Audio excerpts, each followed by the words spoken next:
Alright, so this is going to be our engine bay pit portion of the video. This is a SS, so it has the 6-liter, the Vortec Max. I always like to check on these, make sure it says what it's supposed to. You can also run this with your VIN, make sure it's the actual box if you're that picky about it. These are all the same through all the years, but you can swap lids and fool some people, so you always want to look at that. Fluids were really good, look good. Belts and hoses are in really good shape.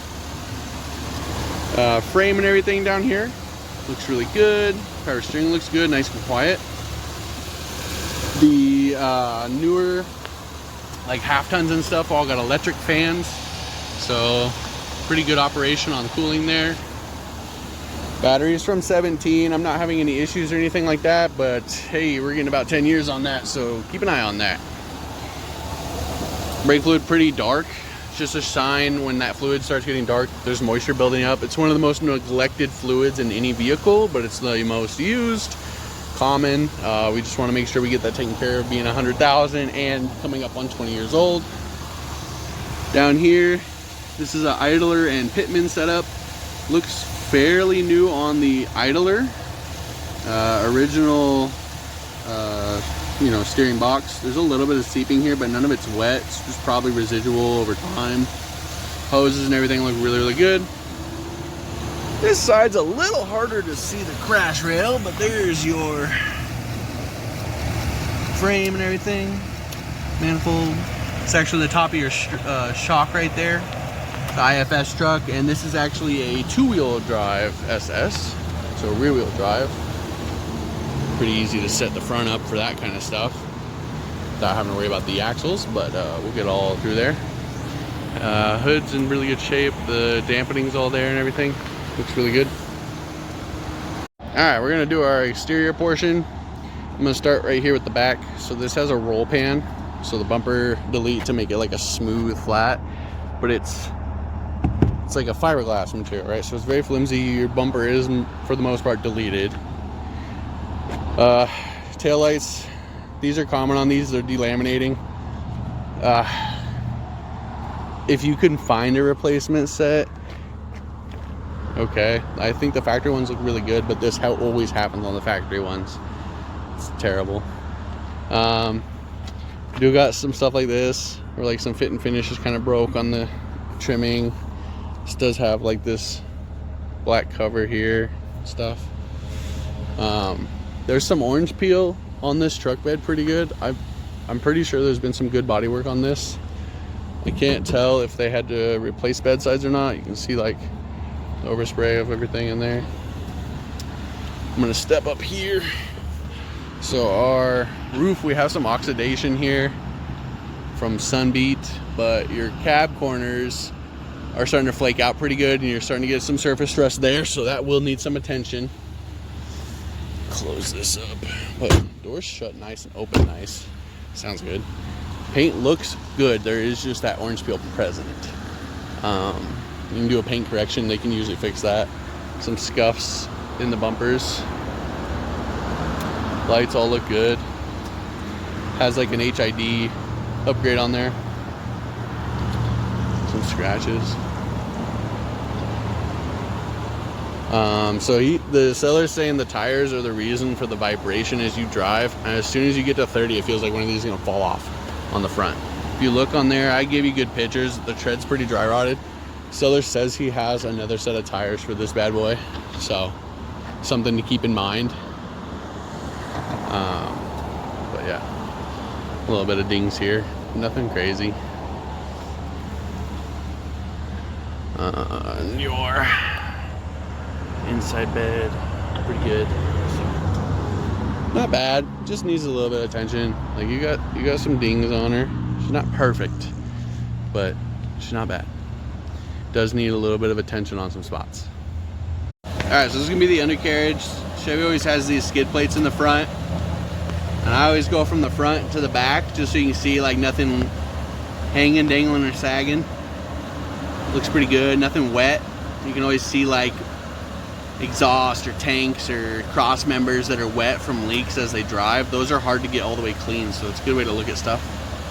We're gonna go to each corner and check it out. Alright, so your driver front corner here, you can see your body mount, frame, cat, pan. Everything looks pretty good. Nice and dry. Torsion front end. So, looks good, sounds good. We're going to keep pushing through here so you can follow that frame back. This is going to be your leaf spring perch. And that's your gas tank. So looking good here. Some surface rust starting to form. Like I was saying, that wax on these frames doesn't last long, and you'll just need to get a touch up or an undercoating done at some point just to preserve that. You don't want it to get too much surface rust because then you have to peel all that back. Alright, so we have no spare on this bad boy. Frame rails, shocks. I believe they cut the original tip off because of the roll pan setup on here. These used to have like a weird dual setup. It's still like a factory exhaust, so you'll have to, I don't know, either run it the way it is or you'll have to run it out to the spots for it. But diff's nice and dry, truck bed's nice and dry underneath, no rust or anything crazy. We're gonna move over to the other side. All right, looking in on this side, there's your leaf spring perch, muffler. They do like a dual right into a single, but it's literally two duals all the way to that very axle. So it's funny how they do these 6 liters. Frame, really good shape. And look, here's your body mount and frame.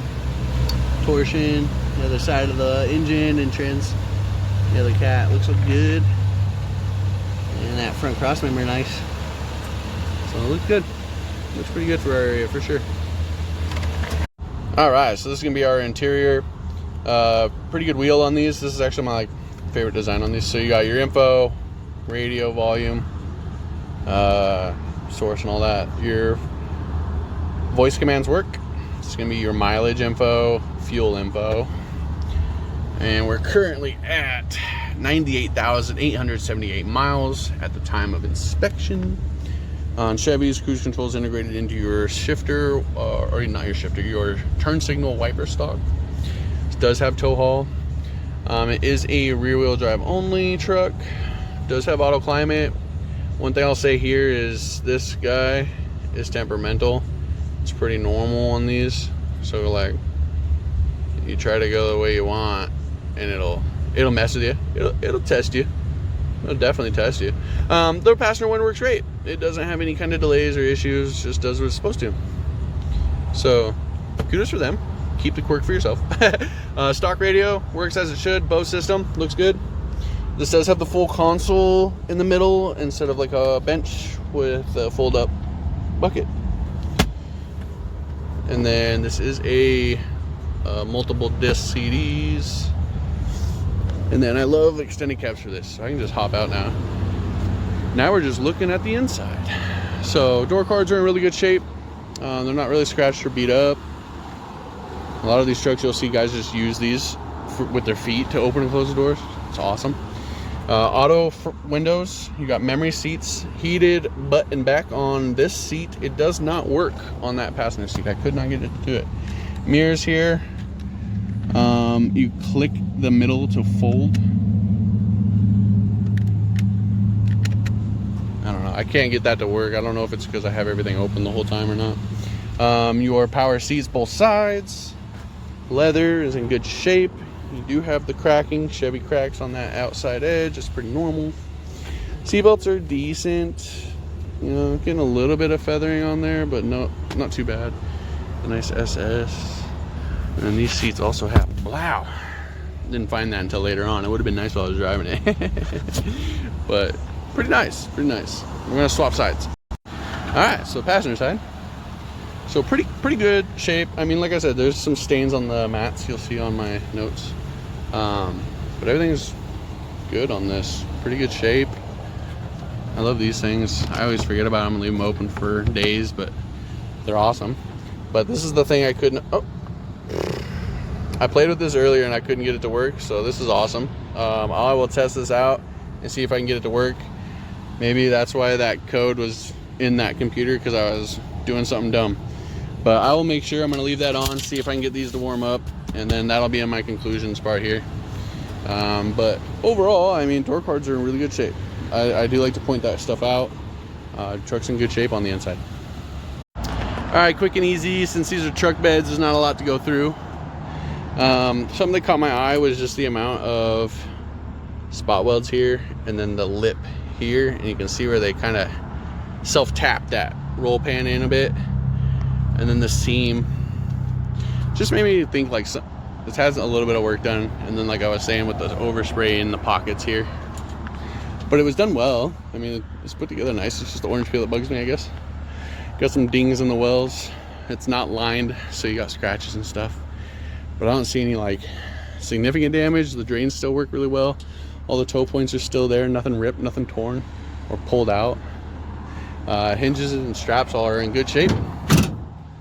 Closes really nicely, opens really well. I mean, I'm doing it really well. So nice SS there. That's gonna be your trunk or truck bed. All right, so this portion, we always do a scan on the vehicle. We go through and just check over all the modules while we're looking at the vehicle. This does have some codes here. Your anti-lock and your vehicle communication just says see owner's manual. This says low GPS. This one just says see owner's manual. Driver's seat module, it says there's a issue with the switch. I couldn't get the buttons to work, so that kind of makes sense. These two said there was a mode switch fault. Now, all of these are all history and stored. The driver seat module, it's talking about the passenger, so it says right front seat, which is passenger. That one's probably going to keep coming back. I don't know what's going on with those switches. I pushed them both ways, door closed, door open. Didn't make a difference. So that's most likely what that one's yelling at us about. Everything else came back good, really good. Like to see that. We're going to pause here. I'm going to do a monitor check. All right, so this is going to be our monitors. Green checks is what we like. So looking good. If there's a gray circle, that's usually just either it's not a supported module, or with a lot of modern vehicles, it's tied into another place. So like EGR system monitoring could be just tied into your O2 and CATs and all of that. The secondary air most likely doesn't have it on a V8, and then the heat is catalytic. I mean, it's got the O2s for that, so that's usually why they do stuff like that. But this checks out good. I always like to point out here too, your VIN here in the computer should be the same as the VIN on the car. Always double check stuff like that. Looks good. All right, so this is gonna be in our conclusion portion. I always like to light it up, make it look really nice, kind of stage it out. Truck is great. I love these SS's. They're becoming exceedingly rare. No one wants to get rid of them. Runs great, plenty of power. It'll hold gear and take off. It'll also kick down if you make it kick down. It'll let you shift it down. It's got the 1, 2, 3 and then tow haul and then drive, right? It's very responsive, no bucks, no hesitations. You squeeze it, she goes. I did say like that does have some orange peel and stuff on the exterior. One thing I want to touch base in my conclusions, it's on both sides, is on your headliner. It's got a little bit of peel on these edges. You can kind of see it on both sides of the truck here. It's just like where the weather strip goes into that. I don't know, you could probably re-secure it or get it redone, but that kind of stuff drives me crazy. It only gets worse, and I always play with stuff like that. Overall, the roll pan I feel needs to be addressed. I don't know how fast you get going, if that does that while you're driving or not, but that is just doing that. The other thing is the shake in the steering. They're saying it's the tires. He says he has another set of tires, but I kid you not, it's like driving down a bumpy road as a little kid and you go and it's just skipping the sound of your voice. It's like that about 30 miles an hour, and it just gets worse. I thought at one point the wheel was coming off. They swear it's the tires. He says he has another set of tires, so definitely press him on that. Just make sure that something gets dealt with, because if they're saying it's just tires and you throw tires on this bad boy and it's still doing that, that would suck. Typically for me, it's not a tire that causes that much. I know tires are phenomenal changes in your driving, but I want to be sure it's not the wheel and be stuck with those wheels, or something worse, like, because this is an idler pitman, right? So you got a steering arm here, and then a bar in between, and then 2 bars from those 2 steering arms. That bar in between is what keeps things center. So you don't want to bend in any of that, but I don't see how that would affect going down the road. It has to be something in the hub if it's not the wheel or the tire. So something to definitely get addressed. It's not something you want to drive like this, especially if you have a long drive. I was hesitant to finish the 10 miles. I pulled over at one point just to check the lug nuts and everything. So it's a lot, but they say they're aware. They say they have a solution, but I would press that. I wouldn't go anywhere without that fixed or taken care of. That's gonna be conclusion. Like I said, love these trucks. These are great. They're becoming exceedingly rare. This is a pretty cool one, especially in our area, because it's rear wheel drive only. A lot of these are like all wheel drive. So it's in good shape, great mileage. I mean, I don't know how many Chevys I've taken to 300,000 miles with my 6 liters. I wouldn't hesitate, you know what I mean? So the powertrain's solid. You just gotta get that steering stuff figured out.